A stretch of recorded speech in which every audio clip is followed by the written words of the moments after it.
This is Kat Klingensmith with Retro Crime. Today's story is one of our Widows of Wheeling, West Virginia stories, and it involves the 26-year-old Mamie Leslie who kills her husband Frank in a brothel. In 1892, 26-year-old Mamie Leslie barged into Annie Climb's brothel in Wheeling, West Virginia, and asserted that she wanted to see her husband Frank. Annie Climb told one of her girls to let Frank Leslie know that his wife is here and wants to see him. They went upstairs to the room he was in, and he held the door shut. So they simply went to the side door. Mamie Leslie told him, "You've driven me to this," pulled a gun out of her apron, and shot him once. She was arrested by officers who happened to already be there. How convenient. An autopsy showed that she shot his brain out of his head with just one shot. It also showed that despite being only 32 years old, Frank Leslie's liver was extremely diseased from alcohol. Frank Leslie and Mamie Goddard met at a dance in East Liverpool, Ohio, when she was a teenager. They moved into a boarding house together and lived as a married couple for 2 years. She became estranged from her parents because they didn't approve of her marrying a gambler. The boarding house transitioned into a brothel, so the couple moved to Wheeling and married. The judge backdated the marriage license to 1883 instead of their current year of 1885 because he felt that since they had been living as married, their marriage date should reflect that. So he was trying to save face for them. Unsurprisingly, Frank wasn't a great husband. In court, the prosecutor thought that Mamie wasn't a great wife. His argument was that Mamie Leslie was a whore, and she wasn't. She never had been. The judge repeatedly threw out all line of questioning that even suggested it. Yet the prosecutor acted like it was a fact, and he said that's the reason why Mamie Leslie was guilty and should be hanged. In his opinion, a whore had killed a good man in cold blood in front of other whores. He was not very progressive regarding sex work. The defense gave a different account of what kind of husband Frank Leslie was. Frank Leslie ran a saloon that his wife wasn't even allowed in. He threw her out in front of customers when he saw her having a beer with a friend.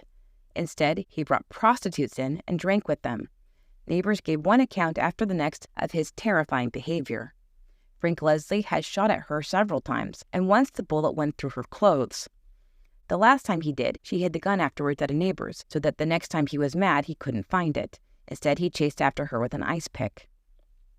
He slept with prostitutes and told her all about it, and warned her that if she ever followed him into a brothel, he would kick her to death. He raped Mamie's sister Laura and bragged about it. Laura was 15 at the time of the trial.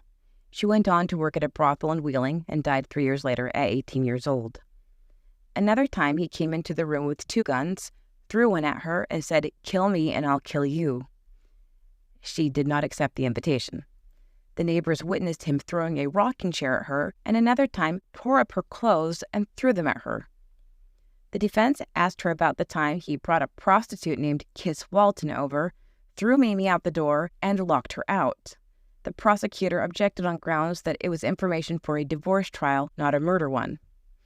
I beg to differ. Personally, that would be all the grounds necessary for a murder trial for me. I looked into who Kiss Walton was.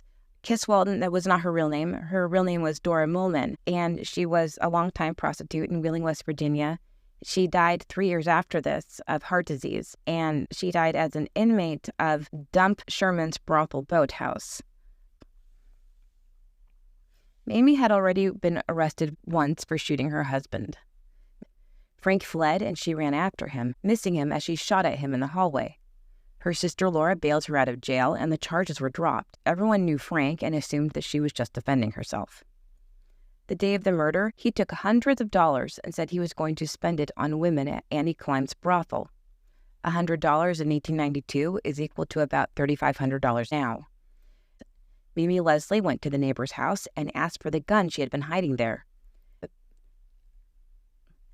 After killing Frank Leslie, a small knife appeared next to his hand. Annie Climb had already said that his hands were empty when he held them up. Mamie insisted that she saw him holding a knife, and she had to protect herself, which is why she shot him. She claims to have come prepared with the gun because of his prior threats in front of others to kick her to death if she ever followed him in. She was described as pretty, refined, and an intelligent woman.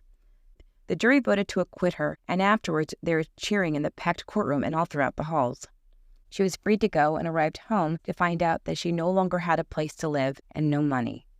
She contacted the sheriff's office, who picked her up in a carriage and brought her back to the jail for her to stay until she could find another option.